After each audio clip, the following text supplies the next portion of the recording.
Hi everyone. आज हम लोग इंग्लिश ग्रामर की स्टडी करेंगे। इंग्लिश ग्रामर की स्टडी में हम सबसे पहले पार्ट्स ऑफ स्पीच को देखेंगे कि ये क्या होता है एंड ये कितने टाइप का होता है। तो बेसिकली पार्ट्स ऑफ स्पीच जो होता है वो किसी भी सेंटेंस में किसी भी वर्ड का क्या फंक्शन है उसकी कैटेगरी को शो करता है।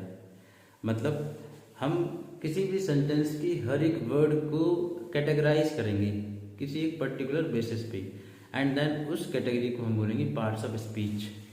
फॉर एग्जाम्पल, इफ आई से Ram goes to school. Now in this sentence we have four words. Ram goes to school. इसका मतलब ये है कि जो राम एक वर्ड है, गोज एक वर्ड है, टू एक वर्ड है, स्कूल एक वर्ड है, इनमें हर एक वर्ड की अपनी कैटेगरी होगी। और ऐसा भी हो सकता है कि कोई दो वर्ड की कैटेगरी सेम हो और सारे वर्ड की भी कैटेगरी सेम हो, ऐसा भी हो सकता है। तो उस कैटेगरी को हम बोलेंगे parts of speech. For example, इस केस में अगर मैं राम की बात करूं तो राम की जो कैटेगरी है उसको हम नाउन बोलेंगे। गोज की जो कैटेगरी है उसको हम वर्ब बोलेंगे। टू की जो कैटेगरी है उसको हम प्रीपोजिशन बोलेंगे। स्कूल की जो कैटेगरी है उसको हम नाउन बोलेंगे। तो बेसिकली जो इसका जो फंक्शन है, इस वर्ड का जो फंक्शन है इस सेंटेंस में, उसके बेस पे हम उसकी कैटेगरी को डिफाइन करते हैं और उस कैटेगरी को ही हम पार्ट्स ऑफ स्पीच बोलते हैं। ठीक, तो इंग्लिश लैंग्वेज में बेसिकली 8 पार्ट्स ऑफ स्पीच होते हैं। देख लेते हैं कौन कौन से parts of speech. The first one is noun, the second is pronoun, the third is adjective, fourth is verb, fifth is adverb, sixth is preposition, seventh is conjunction, and eighth is interjection.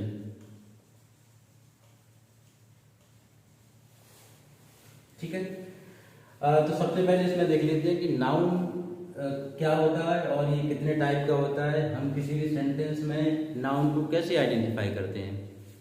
तो इससे पहले मैं ये बताना चाहूँगा कि जो कोई भी लैंग्वेज है उसका इवॉल्वमेंट जो है बहुत धीरे धीरे होता है। अगर मैं शुरुआत के टाइम की बात करूँ तो लोगों के पास कोई लैंग्वेज नहीं हुआ करती थी एंड इन दैट केस अगर उन्हें कुछ किसी को संबोधन करना होता या किसी को बुलाना होता या कुछ कहना होता या करना होता तो वो एक साउंड निकालते, जैसे आ, ए, उ, समथिंग लाइक दैट। तो उस साउंड के बेसिस पे लोगों को कुछ इंटीमेशन जाता, कुछ मैसेज जाता, उसके बेसिस पे कुछ काम हुआ करता था। तो उस साउंड का बेसिकली एक रिप्रेजेंटेशन बनाया और उस साउंड के रिप्रेजेंटेशन को हमने कैरेक्टर बोल दिया या अक्षर बोल दिया। तो जो साउंड है उसको हमने जो रिप्रेजेंट करने के लिए एक एंटिटी को चूज किया उसको कैरेक्टर बोल दिया और इन कैरेक्टर को हमने एक सिंबॉलिकल फॉर्म दी, जैसे A, B, C, D and so on. And in different language like Hindi and Sanskrit the letters may be different.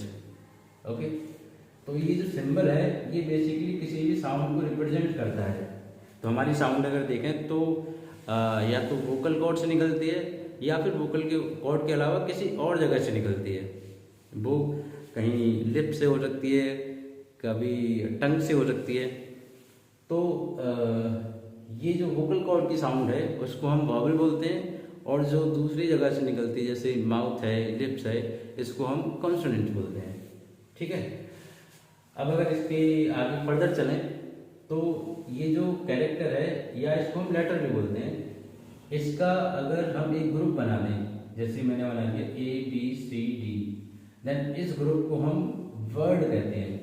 लेकिन वर्ड हम उस केस में कहेंगे जिसका कोई मीनिंग हो।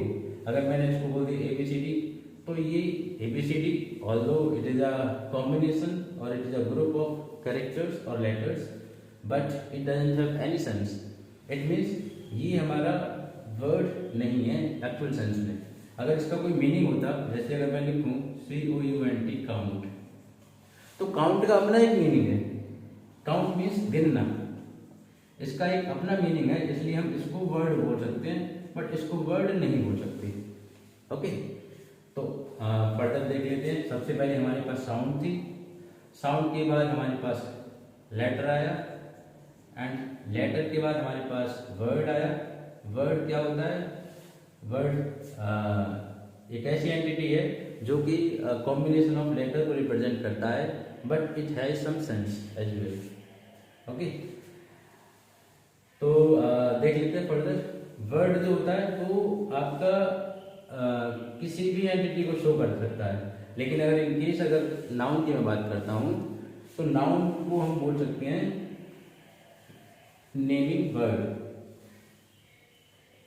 Naming word, okay. Now in naming word we have two part. The first is naming and the second is word. Okay, now naming, it could be of visible thing which we can see, which we can touch. Okay, and naming is also can be of invisible thing like kindness, honesty. We can't see these things, but they exist.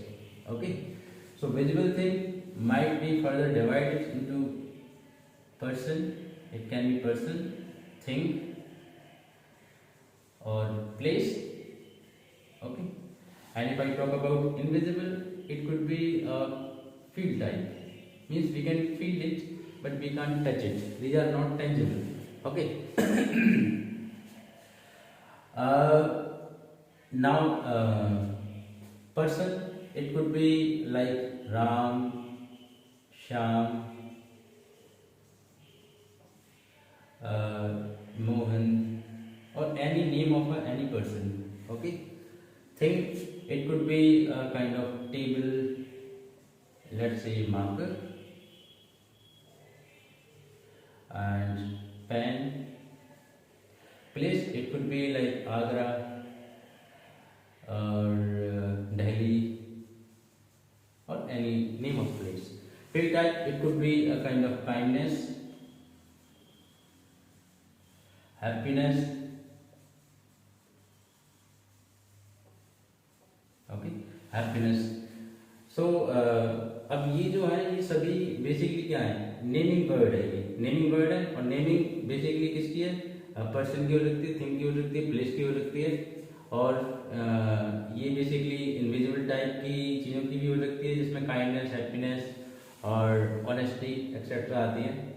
अब इसमें naming तो मैंने बता दिया, visible invisible की है। Word क्यों है? क्योंकि ये कॉम्बिनेशन ऑफ लेटर है, जैसे RAM, this is the collection of letter. So we can say Ram is a word and Ram is also a name of a person, so we can say it is a naming word. तो noun की simple definition होगी, कोई रटना नहीं है। ये एक naming word है। नेम आपका विजिबल थिंग का हो सकता है, इनविजिबल का। Word, because it is the collection of letters और characters, then we call it word. Okay,